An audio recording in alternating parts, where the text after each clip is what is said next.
Number of non zero रो होंगे वही मेरा रैंक ऑफ मैट्रिक्स हो सकता है। तो मैट्रिक्स का एक डिफिनीशन ये लिख सकते हैं हम, rank of matrix is number of non-zero rows of echelon form. Echelon form कहने का मतलब यह होता है कि मैट्रिक्स को जितना छोटा छोटा हो सके उसको हम करेंगे रिडक्शन मेथड का प्रयोग करके, गॉस का प्रयोग करके। तो हम कुछ ऐसा करेंगे कि ताकि मेरा मैट्रिक्स जो है नॉन जीरो रो बन जाए, उसमें कोई भी मतलब जीरो का पार्ट ना बचे। तो नंबर ऑफ नॉन जीरो रो पहले इसको बनाएंगे इशेलॉन फॉर्म की वजह मदद से। फिर इसमें हम देखेंगे कि रैंक में रो का ऐसा कितने रो हैं जो नॉन जीरो है, जितने नॉन जीरो वही मेरा रैंक ऑफ मैट्रिक्स हो गया।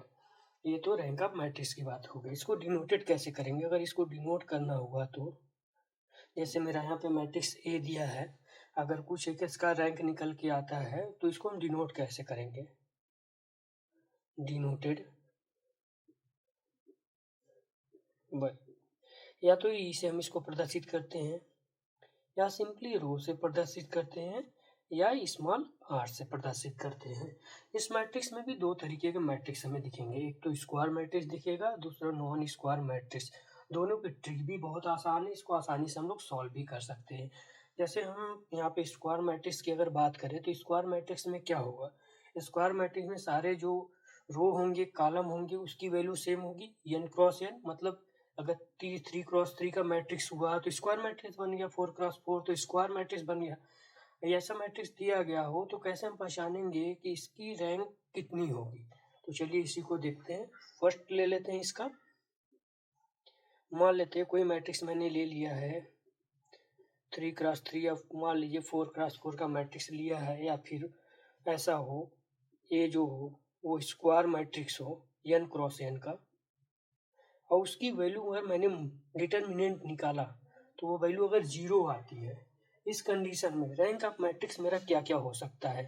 इस कंडीशन में अगर हमें अपना रैंक ऑफ मैट्रिक्स देखना हो, अगर n क्रॉस n दिया हो और इक्वल टू जीरो हो, तो यहाँ पे जो रैंक ऑफ मैट्रिक्स ए होगा वो कभी भी इस 4 के या इस n के इक्वल नहीं होगा। तो हम इसी को कंसीडर करके चलते हैं।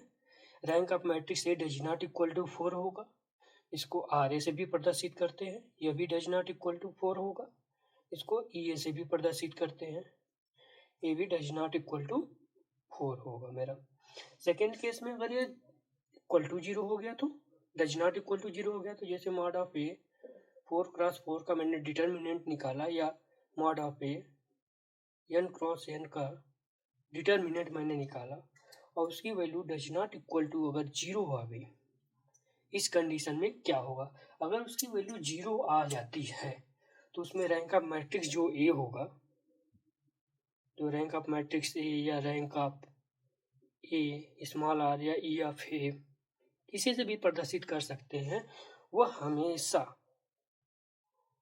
जो n क्रॉस n या 4x4 इसके ही इक्वल होगा, n के इक्वल मतलब 4 के इक्वल होगा, या n के बोल सकते हैं, यहाँ पे भी n बोल सकते हैं, और n और n और n कुछ इस तरीके से होगा। अभी इसके बारे में बताऊंगा कि अगर इक्वल टू होता है तो जीरो हो गया तो यहाँ पे कैसे मैट्रिक्स हम फाइंड करें, इसको तो अभी देखेंगे।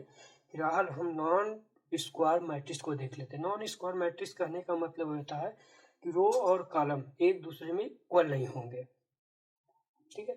इसमें सिंपल सा बस एक ही मेथड देखना है। रैंक ऑफ ए अगर निकालना हो मुझे, मान लेते हैं इसी का रैंक मुझे निकालना है, रैंक ऑफ ए हमेशा मुझे यही देखना है, मिनिमम यम क्रॉस यन। इसमें देखेंगे कि कौन सा मिनिमम है, यम है या यन है। यम जो मेरा डिनोट करता है रो को, यन मेरा डिनोट करता है कॉलम को। इसमें से जो मिनिमम होगा उसको लेंगे। हमेशा याद रखेंगे कि उससे वैल्यू कम आएगी ही, उससे अधिक नहीं आएगी, मतलब वैल्यू कोई। अगर केस फर्स्ट की बात करें, मान लेते हैं केस फर्स्ट ले लेता हूँ। ऐसा केस जैसे यह, इसमें क्या होता है, रो मेरा अधिक हो जाता है, जैसे m is greater then n हो गया। तो यहाँ पे जो मैट्रिक्स होगी ना, रैंक ऑफ ए जो होगा मेरा हमेशा लेस देन होगा या इक्वल टू n के होगा। इसकी मैट्रिक्स जो इसका रैंक आएगा या तो n होगा, जो मैट्रिक्स में दिया, अगर ये छोटा हो गया तो n, या तो n होगा या तो n से छोटा हो सकता है। फिर सेकंड केस की बात कर लेते हैं। केस सेकंड में आते हैं तो सिंपल सा है, m यहाँ पे मेरा छोटा हो जाएगा, n बड़ा हो जाएगा। तो हम यहाँ पे किसके लगेंगे, हमेशा याद रखेंगे हमें मिनिमम वाले को लेना है। जब मिनिमम वाले को लेना है तो यहाँ पे अगर रैंक की बात करें, रैंक ऑफ ए हमेशा less than equal to m के होगा। उसकी वैल्यू या तो m होगी रैंक ऑफ मैट्रिक्स की, या तो m के बराबर होगी। इन्हीं दोनों में से एक कंडीशन बनेगा। इसको तो निकालने के आसान तरीके। एक चीज और याद रखना, कुछ प्रॉपर्टी है हमारे पास, प्रॉपर्टी भी देख लेते हैं।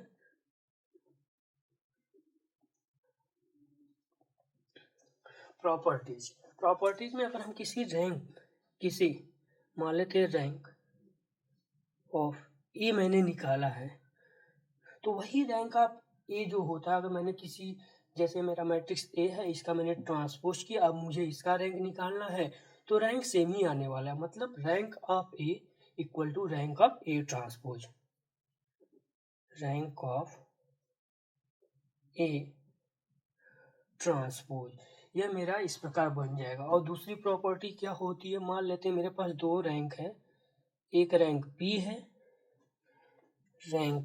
एक रैंक पी है प्लस एक रैंक क्यू आ गया, दो मैट्रिक्स का हो गया, मैंने निकाला। तो कभी भी इक्वल नहीं होगा rank of P plus Q के। इन दो चीज़ों का मुझे हमेशा ध्यान रखना है।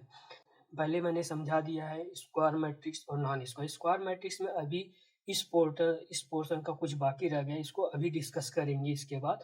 जैसे ये अगर 0 हो गया तो भी फाइंड करना आसान होना चाहिए। इसके लिए क्या करेंगे हम आगे की वीडियो में देखते हैं। इसके बाद यह कुछ एग्जाम्पल है, इस एग्जाम्पल द्वारा हम rank of matrix, square matrix और नॉन स्क्वायर मैट्रिक्स को समझेंगे। स्क्वायर मैट्रिक्स में पहले एक चीज़ देख लेते हैं। मेरा स्क्वायर मैट्रिक्स मैंने बोला था कि यहाँ पे अगर मॉड ऑफ ए, यहाँ पे मेरा 3x3 का मैट्रिक्स है, अगर यह मेरा 0 आ रहा है तो रैंक ऑफ मैट्रिक्स कभी भी 3 के इक्वल नहीं होगा। रैंक ऑफ मैट्रिक्स ए कभी भी 3 के इक्वल नहीं होगा। तो इसका हम क्या करेंगे, टेक द माइनर, तुरंत हम इसका माइनर ले लेंगे, टेक माइनर। जैसे ही हम माइनर लेंगे, यहाँ पे मेरा मैट्रिक्स कुछ 2x2 फॉर्म में बन जाएगा। हम 2x2 फॉर्म के जितने भी एलिमेंट हो किसी को भी ले लेंगे, अगर वो नॉन जीरो आता है, जैसे यहाँ पे मैंने लिया, अगर हम मान लेते 2x2, मैंने सभी मैट्रिक्स को लिया, सभी में क्या है कि 2x2 0 आ गया, तो इसकी मैट्रिक्स की जो वैल्यू होगी, rank of matrix, rank of A equal to does not equal to 3। जैसे ये है, अगर यह 0 हो गया तो यहाँ पे जो रैंक ऑफ मैट्रिक्स होगा ना, वो कभी भी 2 के इक्वल नहीं होगा। अगर मैंने रैंक ऑफ ए 2x2 मेरा डज नॉट इक्वल टू अगर 0 हो गया, तो इसी को हम रैंक ऑफ मैट्रिक्स ए बोल देंगे। यहाँ कुछ मैट्रिक्स मैंने दे रखा है, इस मैट्रिक्स को हम लोग चेक करते हैं।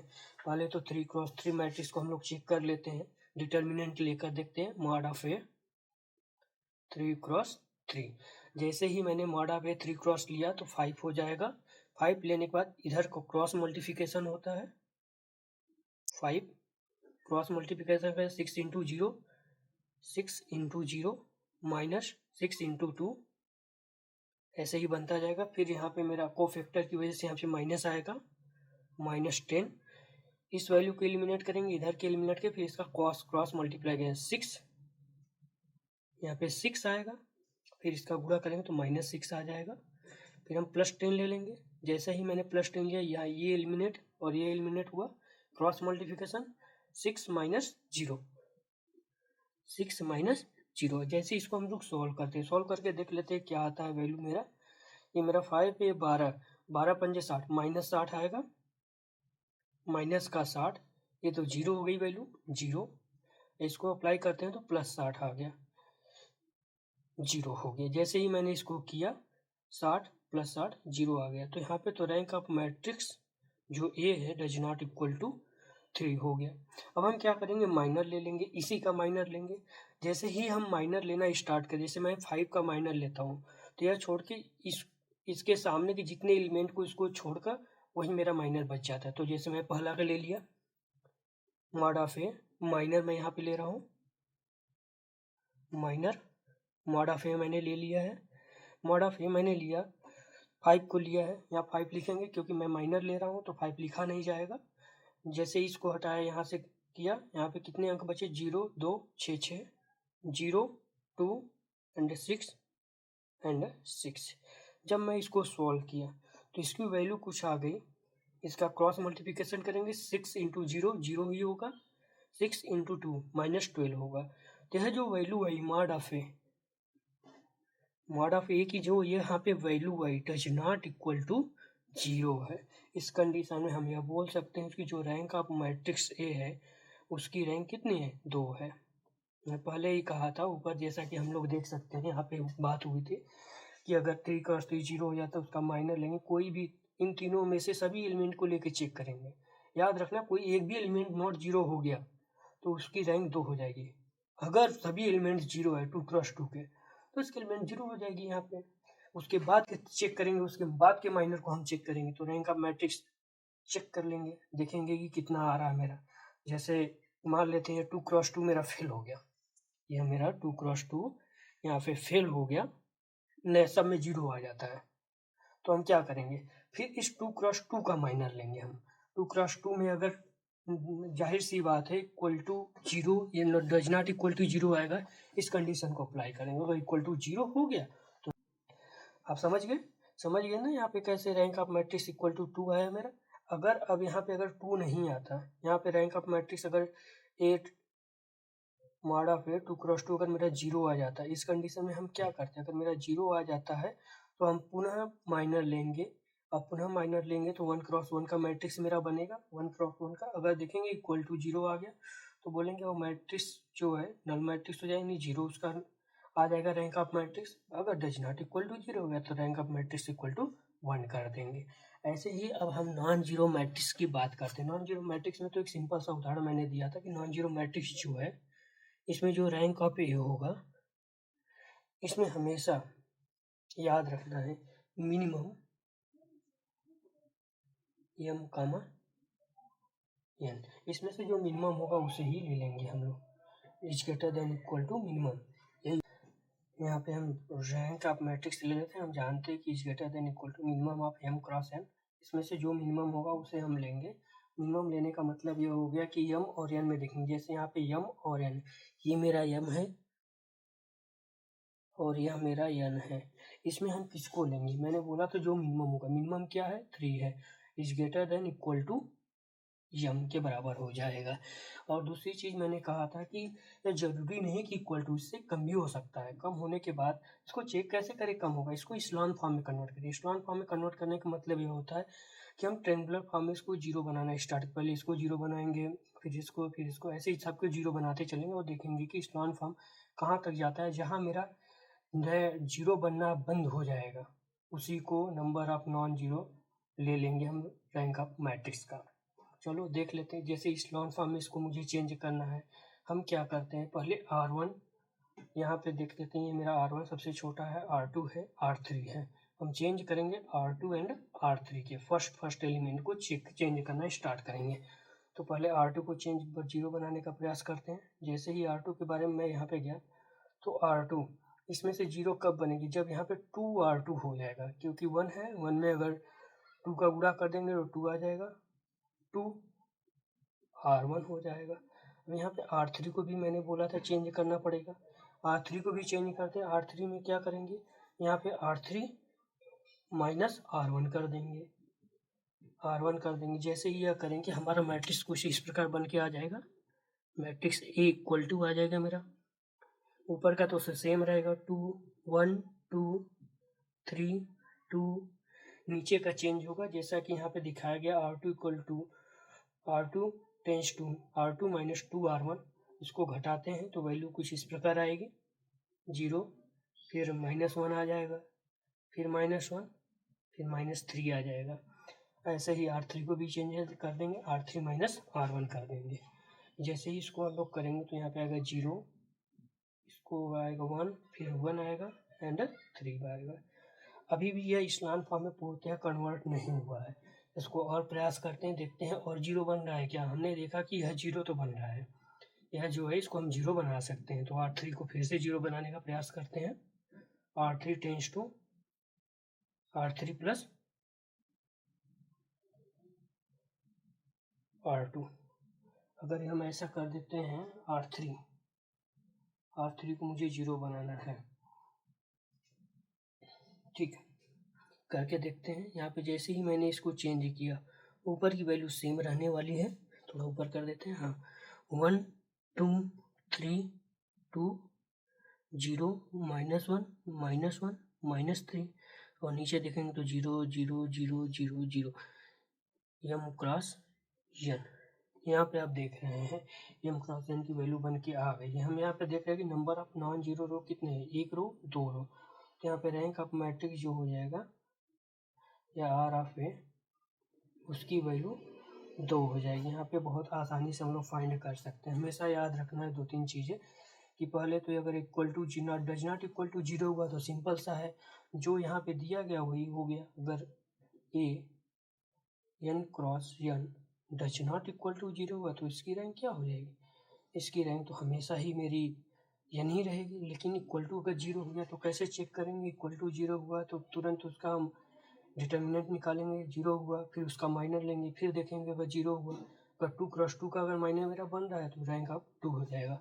अगर 1 क्रॉस 1 का बनेगा तो रैंक इज 1। अगर रैंक ऑफ 1 में मैट्रिक्स 1 क्रॉस 1 में अगर 0 आता है सारी वैल्यू तो वहाँ पे मैट्रिक्स 0 जाएगी, नहीं नल मैट्रिक्स मेरा कहलाएगा। यहाँ पे नॉन स्क्वायर मैट्रिक्स है, नॉन स्क्वायर मैट्रिक्स में हम मिनिमम वैल्यू लेके चलेंगे m, n का। यहाँ पे हम एक मैट्रिक्स लिए हैं, पहले इसको हम इक्लोन फॉर्म में कन्वर्ट करते हैं। इक्लोन फॉर्म में कन्वर्ट करने का मतलब यह होता है इन पहले एलिमेंट को हम 0 बनाना पे प्रयास करेंगे। मैंने पहले एलिमेंट को 0 बनाया, आराम से मेरा बन गया।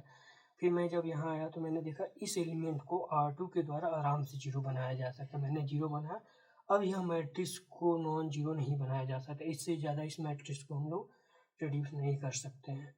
देन मेरा रैंक ऑफ मैट्रिक्स देख लेंगे यहाँ से, नॉन 0 ऑफ रो मेरे 2 हैं, तो रैंक ऑफ मैट्रिक्स 2 हो गया। Thanks for watching this video.